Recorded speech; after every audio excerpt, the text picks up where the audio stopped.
ఎక్కడో పుట్టిన పిల్ల, ఎవరో తల్లిదండ్రులు అంత ప్రేమతో పెంచిన పిల్ల ఇంటి పేరు వదిలేసింది, వంశం వదిలేసింది, తన ఊరు వదిలేసింది, తన వారిని వదిలేసింది, తన తల్లిదండ్రులను వదిలేసింది, బంధువులను వదిలేసింది, స్నేహితులను వదిలేసింది.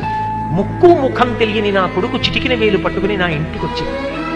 తాను మరణ సదృశమైన వేదన పొంది ప్రసవాన్ని పొందింది.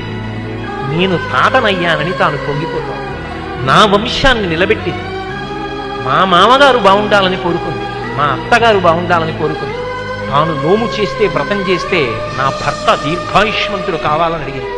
నిద్ర లేచి మంగళసూత్రం కళ్ళకద్దుకుంటే మా ఆయన బాగుండాలని కోరుకుంది.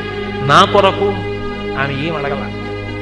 తన అత్తవారి కొరకు, పుట్టింటి కొరకు.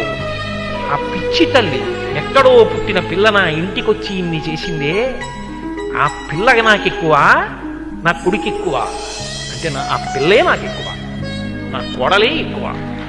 అందుకే నా తండ్రి నీకు మామ, నా అన్న నీకు బావ, తండ్రితో సమానం. నా తమ్ముడు నీకు మరిది. ఇప్పుడే పుట్టకపోయినా నీకు 2 ఏళ్ల తర్వాత కొడుకు పుట్టినా నీకు కొడుకున్న దాంతో సమానం, ఇదిగొచ్చిన కొడుకుతో సమానం. మా అమ్మకి కొడుకు ఎంతో నీకు మరిదంతే, నీకు కొడుకుతో సమానం. ఇప్పుడు ఆయనకి చెందినవన్నీ ఆమెకు చెందినవైపోతున్నాయి. అర్థమంతా ఆమెదే.